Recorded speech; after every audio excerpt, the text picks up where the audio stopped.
Hi guys, welcome back. I am Vivek Singhal from tradingwithvivek.com। और अक्सर मुझसे एक क्वेश्चन पूछा जाता है कि विवेक भाई, क्या क्रिप्टो करना सेफ है? क्या क्रिप्टो में काम करना चाहिए? अगर सेफ है तो कैसे सेफ है, और नहीं है तो क्यों नहीं है? कि क्या आप क्रिप्टो में ट्रेड करते हैं या नहीं करते हैं? मैं इसके ऊपर आपको 5 ऐसे रीजंस आज बताने वाला हूं जिसकी वजह से हम में से किसी को भी, मैं इंडियंस की बात कर रहा हूं यहां पर, हम में से किसी को भी क्रिप्टो करेंसी में ट्रेड नहीं करना चाहिए। ये पांचों रीजंस हैं, ये सुपर सॉलिड रीजंस हैं। आप पूरी वीडियो को ध्यान से देखकर इन 5 रीजंस को जब एक बार समझ लोगे तो आपको क्लैरिटी आ जाएगी कि मैं क्यों ट्रेड नहीं करता और जितने भी मेजर इन्वेस्टर्स हैं वो क्यों ट्रेड नहीं करते। तो आगे बढ़ते हैं, लेकिन आगे बढ़ने से पहले 2 इंपॉर्टेंट पॉइंट्स। अगर सब्सक्राइब नहीं किया है चैनल को तो सब्सक्राइब कर लें, क्योंकि ठीक 7 बजे एवरीडे हमारी एक नई वीडियो आती है जिससे हम अपने ट्रेडिंग एंड इन्वेस्टिंग स्किल्स को शार्प कर सकते हैं। दूसरा, यहां पर मेरी किसी भी तरह की रिकमेंडेशन नहीं है किसी भी प्रोडक्ट को या किसी भी ट्रेड को लेने की। मैं सिर्फ यहां पर अपने थॉट्स रख रहा हूं, आपको समझाने की कोशिश कर रहा हूं कि क्या चीज सही है, क्या चीज गलत है, कैसे करना चाहिए, कैसे नहीं करना चाहिए। तो मेरा मकसद यहां पर आपको सिखाना है, आपको किसी तरह की एडवाइस करना नहीं है। जो भी डिसीजन लेना है आपने अपने हिसाब से लेना है। तो आगे बढ़ते हैं। तो यहां 5 रीजंस की मैं बात कर रहा हूं। सबसे पहला रीजन है, क्रिप्टो करेंसी इंडिया में रेगुलेटेड नहीं है। तो अभी तक इस बात को लेकर बहुत सारे पॉइंट्स निकल कर आते हैं कि क्या ये लीगल है या इलीगल है। कहीं पर भी इस चीज को लेकर साफ साफ नहीं बोला गया है कि ये लीगल है या इलीगल है। इवन हाल फिलहाल में एक न्यूज आई थी जिसमें लिखा हुआ था कि ऑलमोस्ट 10 करोड़ पीपल इंडिया से क्रिप्टो में इन्वेस्ट करते हैं। और ये जो नंबर है, जो एक्चुअल में अमाउंट है, ये बहुत बड़ी है, जिसको लेकर गवर्नमेंट का कुछ शायद प्लान आ रहा है कि वो क्रिप्टो इंडिया में बैन कर रहे हैं, जो प्राइवेट क्रिप्टोज हैं। अब प्राइवेट क्रिप्टो की जो डेफिनेशन है वो ये है कि जो किसी सरकारी बैंक से नहीं है, जो किसी फेडरल बैंक से नहीं है, तो प्राइवेट क्रिप्टोज बैन हो जाएंगे इंडिया में। और यहां पर आरबीआई शायद अपनी क्रिप्टो करेंसी लॉन्च करने की बात करेंगे। तो यहां पर रेगुलेटेड नहीं होने का रिस्क क्या है? अगर ये क्रिप्टो करेंसीज बैन होती हैं तो एक्चुअल में जितना भी पैसा इसमें लगा है वो सारा का सारा इलीगल माना जाएगा एक तरीके से, अगर उसके बाद आप उसमें ट्रेड करते हैं। तो यहां पर जब क्योंकि कोई रेगुलेटर नहीं है, ये इलीगल है लीगल है, इसके ऊपर क्वेश्चंस मार्क हैं। तो इतनी भी कोई आफत नहीं है यार कि क्रिप्टो में ही ट्रेड करना है, चाहे वो लीगल है चाहे इलीगल है तो भी ट्रेड करना है। ऐसी कोई मारामारी नहीं है। तो रेगुलेटेड नहीं होना एक सबसे बड़ा रीजन है that we should not trade in crypto currency in India. Second number point, किसी भी एसेट्स को जब हम मार्केट में ट्रेड करते हैं तो उसकी एक अंडरलाइंग एसेट होती है। अंडरलाइंग एसेट कैसे होती है? सपोज हम एग्जांपल लेते हैं कि एचडीएफसी बैंक है, एचडीएफसी बैंक का शेयर है। अब जब हम एचडीएफसी बैंक के शेयर में ट्रेड करते हैं तो उसकी एक अंडरलाइंग एसेट है, एचडीएफसी बैंक है, पूरा बिजनेस है। इंफोसिस के अगर शेयर में हम ट्रेड करते हैं तो इंफोसिस का पूरा बिजनेस है। अगर हम गोल्ड में भी ट्रेड करते हैं तो उसकी अंडरलाइंग एसेट एक्चुअल गोल्ड है। ऐसा नहीं है कि गोल्ड जीरो हो जाएगा। अगर हम यूएसडी आईएनआर यानी कि करेंसी में ट्रेड करते हैं, मैं क्रिप्टो की बात नहीं कर रहा हूं, मैं कंट्रीज के करेंसी की बात कर रहा हूं, US dollar versus Indian rupees की मैं बात कर रहा हूं। अगर यूएसडी आईएनआर में ट्रेड करते हैं तो उसका बेस है, अंडरलाइंग एसेट्स हैं, यानी कि पूरी करेंसी है, पूरी इकोनॉमी है, यहां तो पूरी कंट्री ही है अंडरलाइंग एसेट। तो जहां अंडरलाइंग एसेट होती है वहां पर हमें पता होता है कि कितनी अच्छे से हम एक वैल्यूएशन देख सकते हैं किसी भी बिजनेस की। अगर हम मान लो किसी जैसे सपोज टाटा स्टील की बात करते हैं, टाटा स्टील का शेयर है। अब टाटा स्टील के शेयर की अंडरलाइंग एसेट क्या है? उसकी पूरी फैक्ट्री है, उसकी पूरी इन्वेंट्री है, उसका कैश है, जितना भी है, उसके पास लैंड बैंक है, मशीनरीज है, प्लांट्स हैं, एक पूरी गुडविल है, पेटेंट्स हैं उनके पास। तो ये अंडरलाइंग एसेट्स हैं। लेकिन क्रिप्टो करेंसी में क्या है? क्रिप्टो करेंसी में कुछ भी अंडरलाइंग एसेट नहीं है। जिस मर्जी का मन होता है एक नई कोडिंग करता है और क्रिप्टो करेंसी निकल जाती है। तो अगर कोई भी इस तरह की क्रिप्टो करेंसी बना सकता है तो इसकी वैल्यू मींस इसकी वर्थ क्या रहेगी? फिर तो दूसरों दूसरों से खरीदने के बदले क्रिप्टो करेंसी आप खुद ही बना डालो। एक कोडिंग सीखो, अपनी क्रिप्टो करेंसी बनाओ और खुश रहो कि हाँ मैं रिच बन गया। ये रिचनेस कब निकल जाएगी पता भी नहीं चलेगा, क्योंकि यहाँ अंडरलाइंग एसेट नहीं है, ये कोई मेटल नहीं है, ये कोई क्रूड नहीं है, ये कोई कमोडिटी नहीं है, ये कोई फैक्ट्री नहीं है, कोई बिजनेस नहीं है, कोई सॉफ्टवेयर नहीं है, कोई पेटेंट नहीं है, ये ट्रेडमार्क नहीं है, ये कुछ भी नहीं है एक्चुअल में। जब तक सिर्फ बिटकॉइन था बात समझ में आती थी कि बिटकॉइन के मल्टीपल होने की एक लिमिटेशन है, लेकिन कोई भी क्रिप्टो करेंसी निकाल देगा तो इसकी वैल्यूएशन कहां से रह जाएगी। और जहां तक बिटकॉइन के टेक्नोलॉजी की बात है तो बिटकॉइन से अच्छी टेक्नोलॉजी भी तो आ सकती है, क्यों नहीं आ सकती, वहां भी लिमिटेशन हो सकती है। तो फिर बिटकॉइन से हटके हमें दूसरी जगह जाना पड़ेगा। तो जहां अंडरलाइंग एसेट्स नहीं होती हैं वहां ये एक कॉज ऑफ कंसर्न रहता है। तो सबसे पहला क्या था, सबसे पहला था कि ये रेगुलेटेड नहीं है। सेकंड क्या है, इसकी कोई अंडरलाइंग एसेट नहीं है। अब अंडरलाइंग एसेट नहीं होना एक एक्चुअल में बहुत बड़ी प्रॉब्लम है। Now point number 3, point number 3 में क्या रहता है कि ये सेफ्टी को लेकर एंड सिक्योरिटी को लेकर अपने एक बहुत बड़ा कंसर्न है। तो पॉइंट नंबर 3 है lack of security and safety.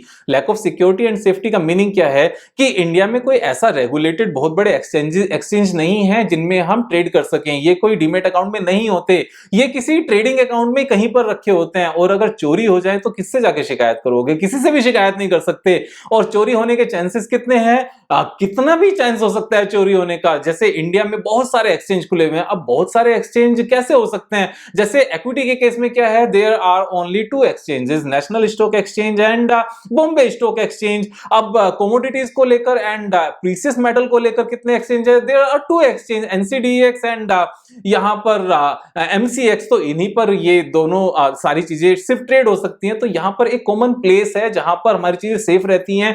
Demat accounts हैं जो एक रेगुलेटेड अथॉरिटी के जो कंपनीज डिफाइंड है, सीडीएसएल एंड एनएसडीएल, उनके डीमेट अकाउंट्स में रहते हैं। यहाँ पे सेफ्टी रहती है, यहाँ पर बड़े नाम हैं। लेकिन क्रिप्टो करेंसी के केस में बिग नेम्स नहीं है। मेरे बहुत सारे फ्रेंड्स हैं जिन्होंने इनिशियल स्टेज में क्रिप्टो बाई की थी, लेकिन उनके अकाउंट से चोरी भी हो गए थे।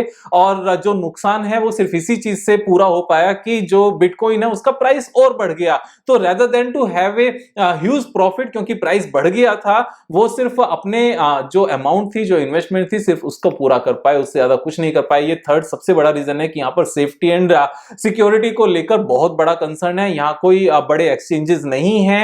इंडिया की मैं बात कर रहा हूं, मैं बाहर के लोगों की बात नहीं कर रहा हूं। तो मैं इंडिया की बात कर रहा हूं। रेगुलेटेड नहीं है, अंडरलाइंग एसेट नहीं है, एंड नंबर 3 यहां पर सेफ्टी एंड सिक्योरिटी को लेकर बहुत बड़ा कंसर्न है। पॉइंट नंबर 4, यहां पर टेक्निकल एनालिसिस क्रिप्टो करेंसीज के केस में बहुत अच्छे से वर्क नहीं करती। उसका रीजन क्या है, देखो कहीं पर भी टेक्निकल एनालिसिस को अच्छे से कामयाब होने में 2 इंपॉर्टेंट पार्टीज का रोल होता है। ध्यान से समझना इस बात को।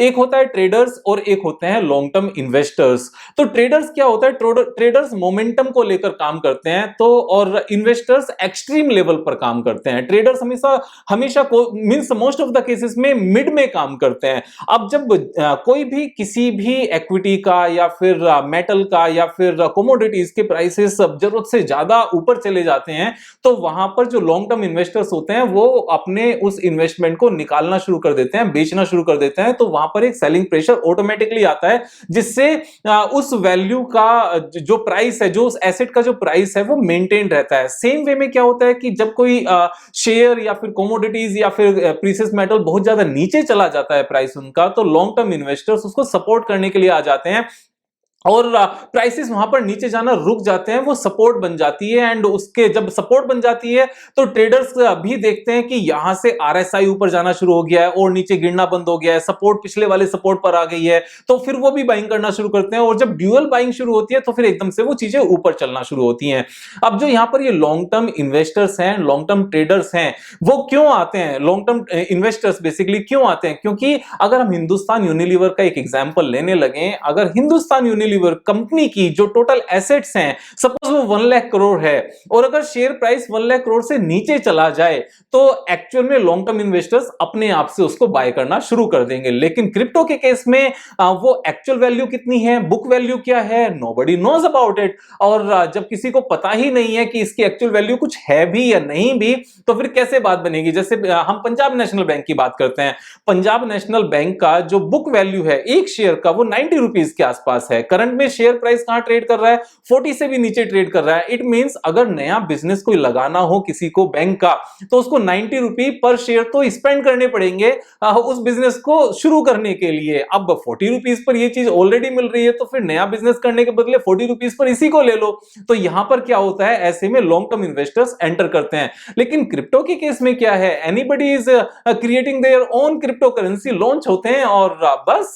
तो लॉन्ग टर्म इन्वेस्टर्स ना तो बायर होते हैं और ना ही लॉन्ग टर्म इन्वेस्टर्स सेलर होते हैं, क्योंकि ना तो उनको कोई चीज महंगी लगती है ना ही कोई चीज सस्ती लगती है। क्योंकि वैल्यूएशन कहां होती है, वैल्यूएशन किसी एक्चुअल चीज पर होती है, हवा में नहीं होती यहां पर।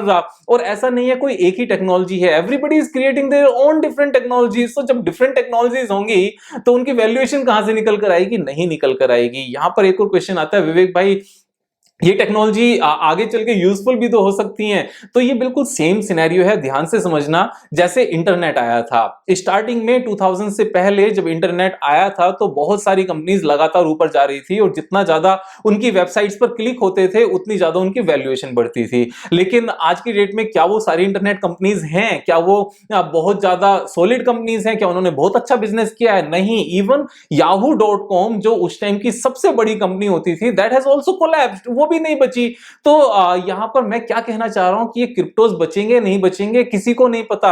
अब जो टेक्नोलॉजी है वो बचेगी या नहीं बचेगी, हाँ बचेगी। तो टेक्नोलॉजी बचेगी, ये क्रिप्टोज नहीं बचेंगी। और क्रिप्टो बचेंगी तो शायद ये सरकारी क्रिप्टोज बचेंगी, जैसे आरबीआई अपना क्रिप्टो करेंसी लॉन्च कर दे, यूएस गवर्नमेंट अपनी क्रिप्टो करेंसी लॉन्च कर दे, हर कंट्री अपनी क्रिप्टो करेंसी लॉन्च कर दे। और उसका रिजल्ट क्या निकले, उसका जो बेस होगा, उसका बेस होगा उनका foreign reserve, gold, silver, precious metal. जैसे अभी जो नोटों वाली करेंसी होती है वैसी करेंसी के लिए रिजर्व होता है। फिर आरबीआई भी वैसे रिजर्व रखेगा उस क्रिप्टो के अगेंस्ट, जिससे उसकी एक्चुअल वर्थ हो। यहां पर एक्चुअल वर्थ नहीं है, इसलिए लॉन्ग टर्म इन्वेस्टर्स नहीं आएंगे।